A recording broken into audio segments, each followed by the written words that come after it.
Alrighty, now it's time to talk cars with our resident car expert, Alexi Falson, who I'm very pleased to say joins us now. G'day, Alexi. How you doing? G'day, boys. Thanks for having me. Doing well. Always look forward to this one, about monthly now, I reckon. I think, talking about cars really resonates with people. They're often the second biggest purchase after a house, and there's a lot of exciting stuff happening in the market right now. But before we get into all that, do you have a savings tip for us, Alexi? Yes, yeah, and it is car related.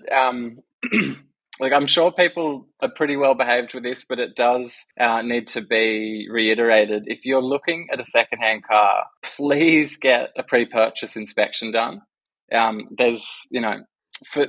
benefit of the doubt is at your own peril with something like a car. The slickest looking dealers can often be hiding something under there. You just need to spend like $100, $200. You get a really in-depth, top to bottom, inside out look. They'll even give you a bit of a spectrum of, excellent quality, needs attention, absolutely broken. And then, you do have a bargaining chip to get a discount if you do need to fix something. So yeah, get a pre-purchase inspection. Yeah, nice one. That's a good tip, Alexi. That's definitely something I've considered in the past. When sussing out a car, the last one I was looking at, I was calling up and to organize a pre-purchase inspection, but then I was also doing the outstanding finance check. What's that called again? The security. The PPSR check, PPSR, it that's costs it. $2 and you can see if it's encumbered, if it's been stolen, written off, etc. Turned out that one revealed that there was an outstanding debt on that one, so I didn't actually have to go with the pre-purchase inspection because I was just like, right, I'm not touching that car with the Nice. Good investment. Yeah, for sure. All right, now getting into the subject matter of the day, well, really just kind of an update on what's going on in the car market. What should any potential car buyers be aware of?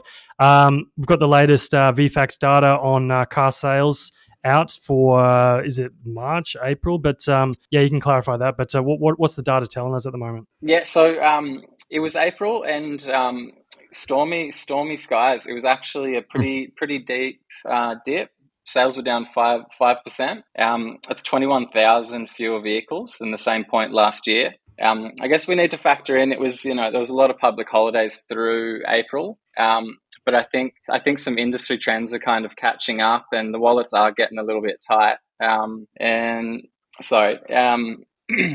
So yeah, with brands, it's business as usual for Toyota. They're absolutely dominating. Ford's in second place, but their sales were actually down 15%, which I thought was quite interesting. Of the top 10, Mitsubishi was down 20%. BYD came in hot last month. They're up 127% year on year.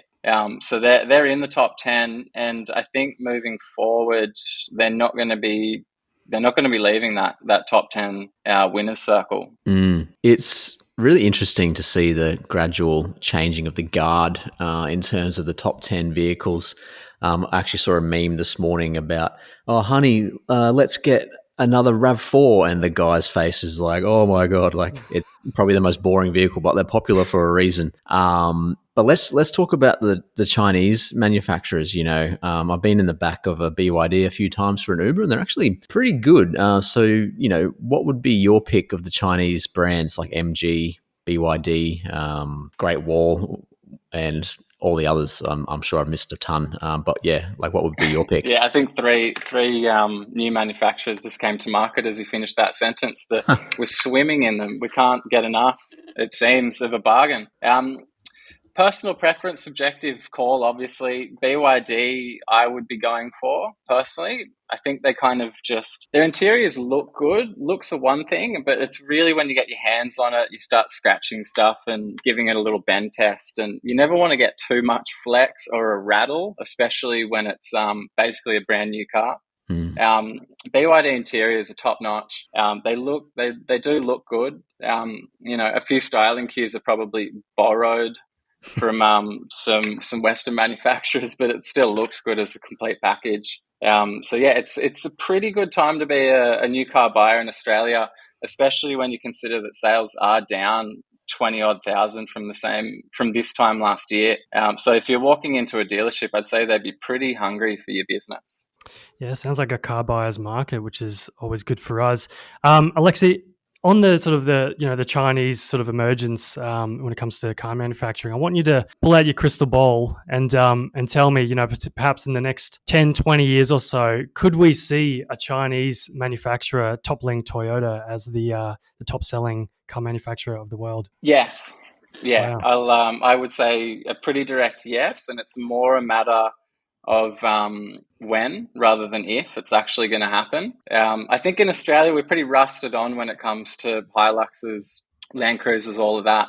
So our market will probably be stubborn for Chinese manufacturers coming up. But I think at the end of the day, it comes down to dollars and cents for almost every buyer. And if they continue this trajectory, it's going to be, they're already impossible to ignore. Yeah, for sure.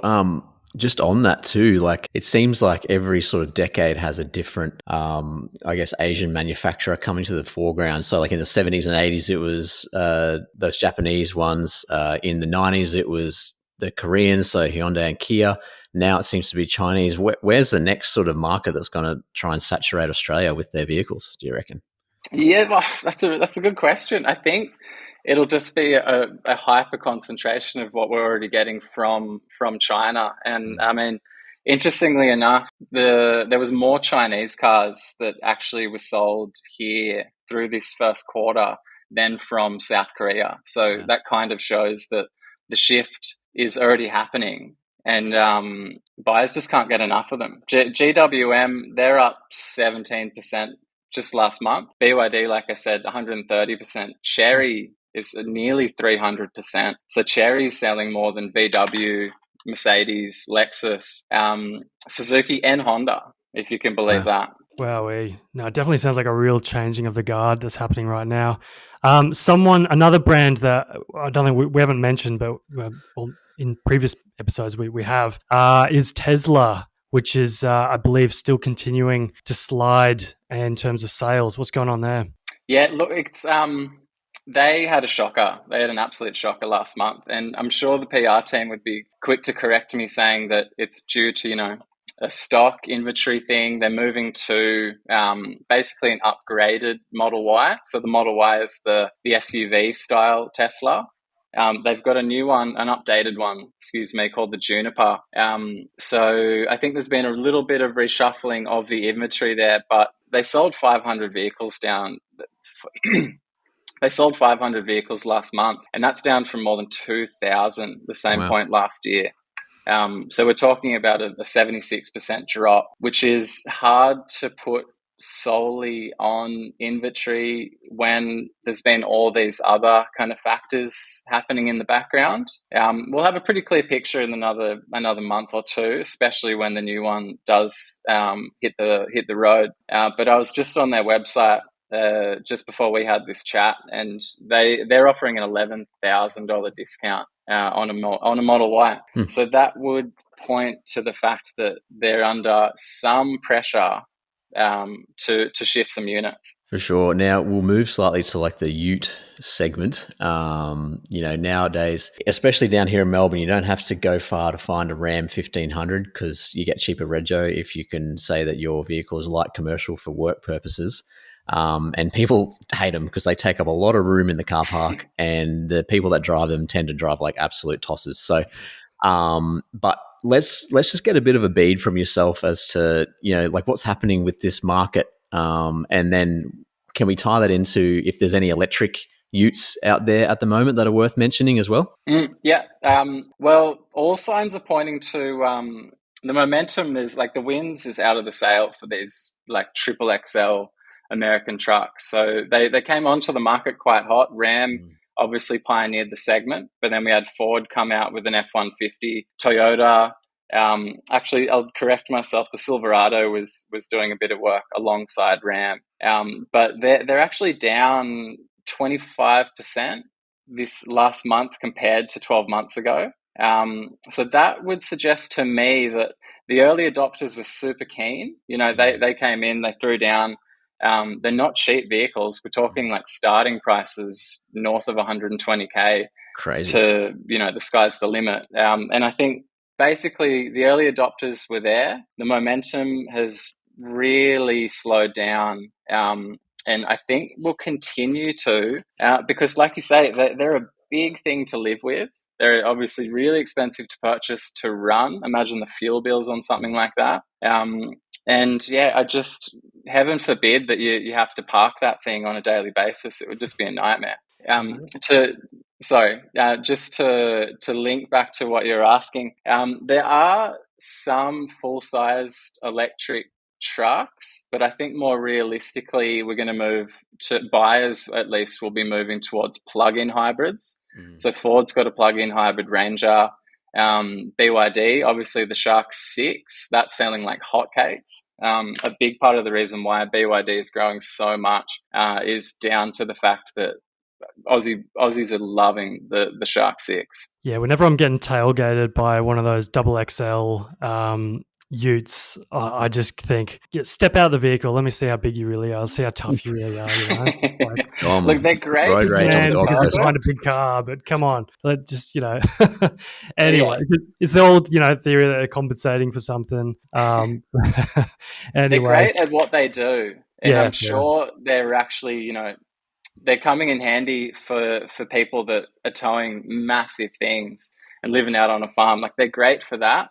But I'm not sure how many are actually being put to that task. Yeah, like I like the idea of the Ford F-150 Lightning. That's a good looking vehicle. And but yeah, they're just here. They're like over 200 grand, which is, or like can be over 200K, which is crazy. Gee whiz, I didn't know they were that expensive. Yeah. And you hook it up to tow anything, and that range is going to go down less than 50% of what it says on the sticker.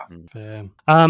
Just finally, Alexi, for any consumers out there looking to buy a car, not too interested in the all flashy stuff, they just want something reliable.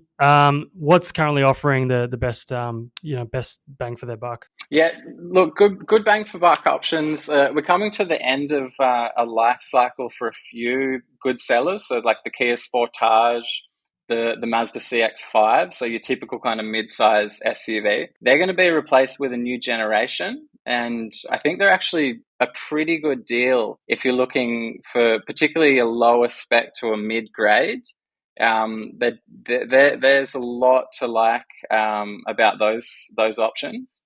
And of course, you can't ignore Chery. They're really impressing on the features front. So you can comparable money to a Mazda CX-5, and you're getting a lot more kit. They're three really good bang for buck options. There we go. Love that little ender there, and always love these market updates, Alexi. So until next week, we'll see you out on the road. Don't let Dom pull you out of the car and have a road rage incident. Watch out, mate. Cheers, boys. Thanks for having me. Thanks, Alexi. Cheers, man.